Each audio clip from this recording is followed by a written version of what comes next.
When I look out my windshield or turn on country radio, I'm constantly reminded that farming is burned in America's DNA. It doesn't just feed us, it's a cultural symbol of everything Americans want to believe about themselves. Humble, faithful, hardworking, and free. But that story is changing. 100 years ago, nearly half of all Americans worked in agriculture. Today, it's less than 1%. Family farms are disappearing, and the few that remain face rising costs, foreign competition, tariffs, and subsidies that can make or break a season. And yet, people still farm here. How are they profitable? What do they have to sacrifice? And most importantly, why? To answer these questions, I didn't have to go further than the cornfields in my own backyard here in Indiana. At Jessup Farms, Dayne was happy to show me what farming is truly like.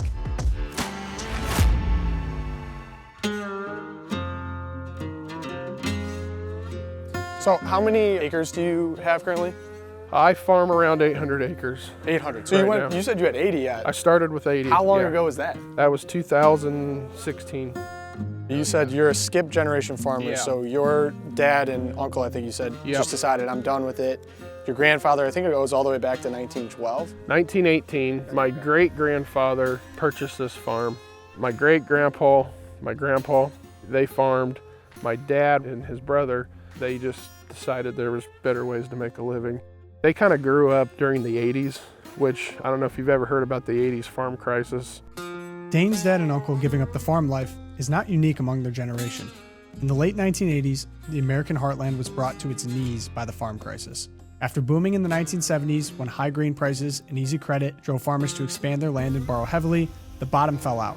Interest rates skyrocketed, crop prices plummeted, and the value of farmland, once seen as a sure bet, collapsed almost overnight. Families who had worked the same soil for generations suddenly faced foreclosure, bankruptcy, and the loss of their way of life. It wasn't just an economic crisis, it was a cultural one, a moment when the promise of the young American family farm, that symbol of independence and perseverance, seemed to die right along with the land it was built on. So if anything, it was pretty courageous for Dayne to actually get back into the family business. The reason I got started farming is, as a kid, I just loved the machinery is what I think draws everybody in. Everybody wants to be around a tractor. Everybody wants to be in a combine. And then you actually start doing it. And it is probably one of the dumbest businesses to be in because it's all up to the weather. It's not a get-rich thing.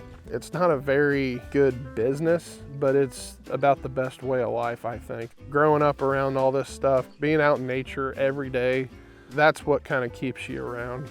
With your crop, your 800 acres, what are you growing on all 800? And then who are you selling it to? Yeah, so corn and soybeans, 50-50. Half of that 800's corn, half of it's soybeans. I grow a little wheat. Everything we grow, I market through different elevators, different grain buyers. You call around, who's got the best price. You do contracts throughout the year, or you sell it in the fall.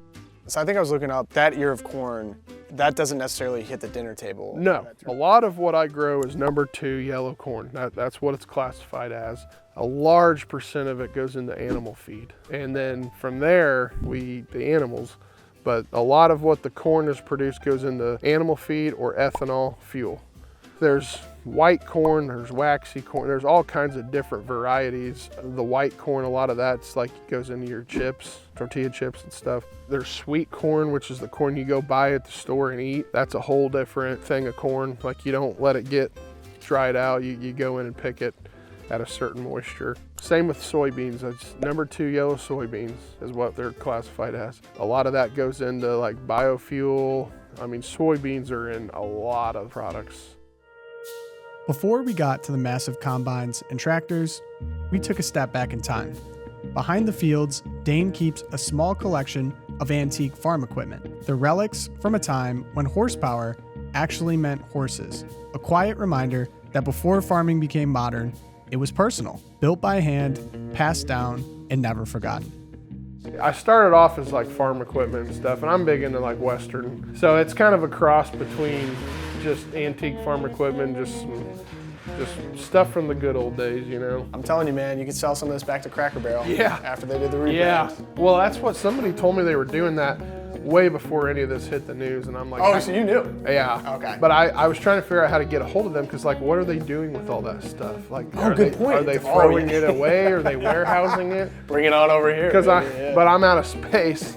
Wait, so what's your favorite piece of all your antiques? Man, honestly, my favorite piece is probably this wagon right here. I found it in the barn. This wagon was sold in Sheridan, early 1900s at that Kercheval and Orr store.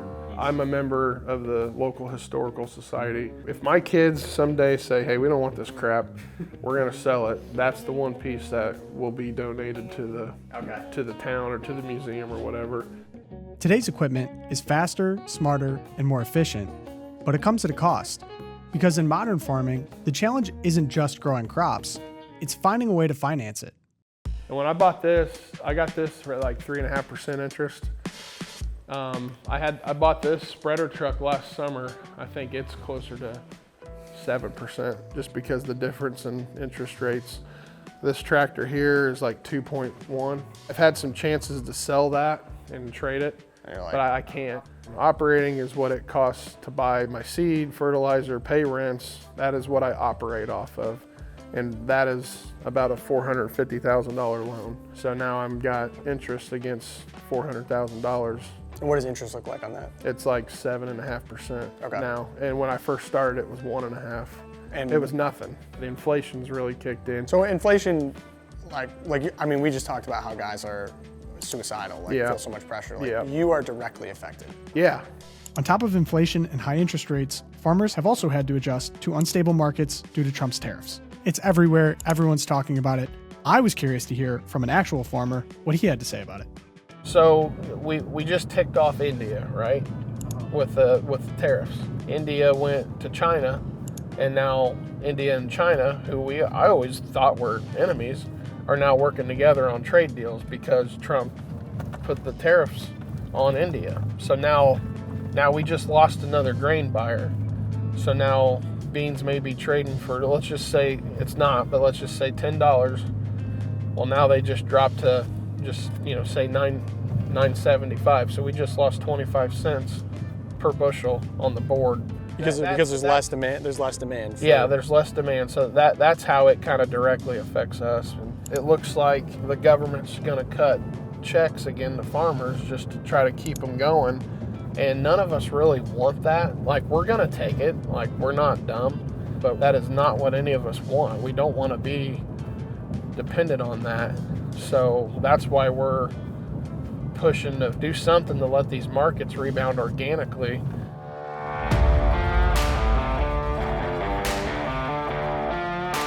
And there I was. After one full morning of being on a farm under my belt, I believed I was ready. Just a simple man, ready to drive his tractor to go pick up some corn. Like Farm Simulator, but in real life. I was ready to take up the keys from Dayne, fire up that John Deere, start getting some corn. Instead... You ever use a grease gun? Never. Never. I was handed a grease gun. What you're looking for are these grease points. That snaps on the top. You should be able to click it on there. And Yeah. 10 pumps? Yep.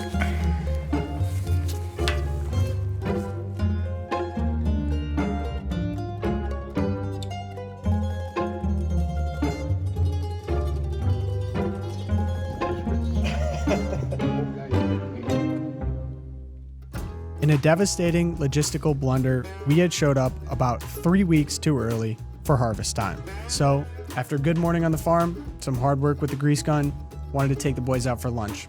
They decided it's time for me to have a Hoosier pork tenderloin sandwich. In 1908, a man named Nick Freienstein, a German-American restaurateur in Huntington, Indiana, is credited with creating the first Hoosier pork tenderloin sandwich at his restaurant, Nick's Kitchen. He took a slice of pork loin, pounded it thin like a schnitzel, breaded it, and fried it golden, serving it on a bun instead of a plate. The tenderloin sandwich has become a small-town staple, showing up in diners, drive-ins, and lunch counters across the state. And to be completely honest, never sounded very appealing to me at all. So I pretty much have avoided it since I moved to Indiana. Until now.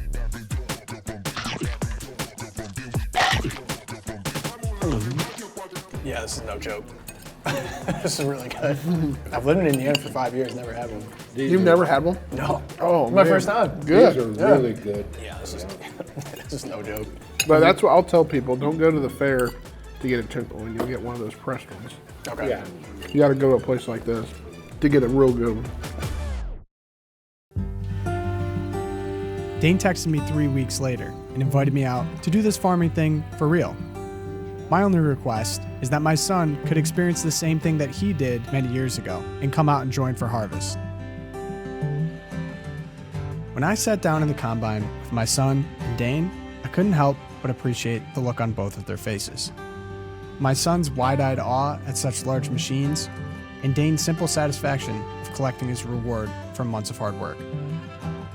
The fields that I drove by all year were no longer just horizon decoration. They were someone's livelihood.